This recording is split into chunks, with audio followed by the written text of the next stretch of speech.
places and to have men call them rabbi. But you are not to be called rabbi, for you have only one master, and you are all brothers. And do not call anyone on earth Father, for you have one Father, and he is in heaven. Nor are you to be called teacher, for you have one teacher, the Christ. The greatest among you will be your servant. For whoever exalts himself will be humbled, and whoever humbles himself will be exalted. Jesus announces 7 woes upon the Pharisees. Woe to you, teachers of the law and Pharisees, you hypocrites! You shut the kingdom of heaven in men's faces. You yourselves do not enter, nor will you let those enter who are trying to. Woe to you, teachers of the law and Pharisees, you hypocrites! You travel over land and sea to win a single convert, and when he becomes one, you make him twice as much a son of hell as you are. Woe to you, blind guides! You say if anyone swears by the temple, it means nothing. But if anyone swears by the gold of the temple, he is bound by his oath. You blind fools, which is greater, the gold or the temple that makes the gold sacred? You also say if anyone swears by the altar, it means nothing. But if anyone swears by the gift on it, he is bound by his oath. You blind men, which is greater, the gift or the altar that makes the gift sacred? Therefore, he who swears by the altar swears by it and by everything on it. And he who swears by the temple swears by it and by the one who dwells in it. And he who swears by heaven swears by God's throne and by the one who sits on it. Woe to you, teachers of the law and Pharisees, you hypocrites!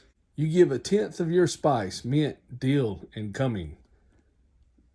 But you have neglected the more important matters of the law, justice, mercy, and faithfulness. You should have practiced the latter without neglecting the former. You blind guides! You strain out a gnat, but swallow a camel. Woe to you, teachers of the law and Pharisees, you hypocrites! You clean the outside of the cup and dish, but inside they are full of greed and self-indulgence. Blind Pharisees, first clean the inside of the cup and dish, and then the outside also will be clean.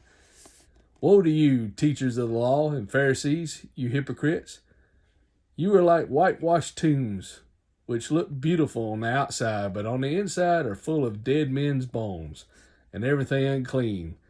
In the same way, on the outside, you appear to people as righteous, but on the inside, you are full of hypocrisy and wickedness. Woe to you, teachers of the law and Pharisees, you hypocrites! You build tombs for the prophets and decorate the graves of the righteous.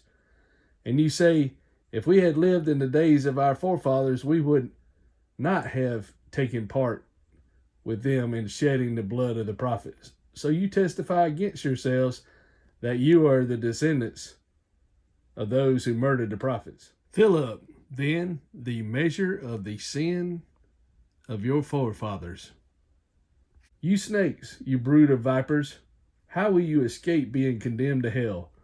Therefore I am sending you prophets and wise men and teachers. Some of them you will kill and crucify, others you will flog in your synagogues and pursue from town to town.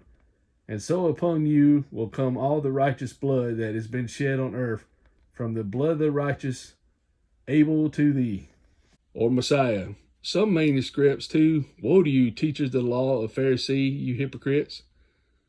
You devour widows' houses and for a show make lengthy prayers. Therefore you will be punished more severely. Under the prescription, the rabbis of Jesus' day included these spices as part of the tithe of grain. Mint is perhaps the horse mint, the more common of several varieties growing wild in the Holy Land today. Dill resembles parsley, and its aromatic oval-shaped seeds are not unlike caraway. Cumin is an herb of the carrot family, not common in the Bible lands today. Our Lord here confirms the record of Genesis.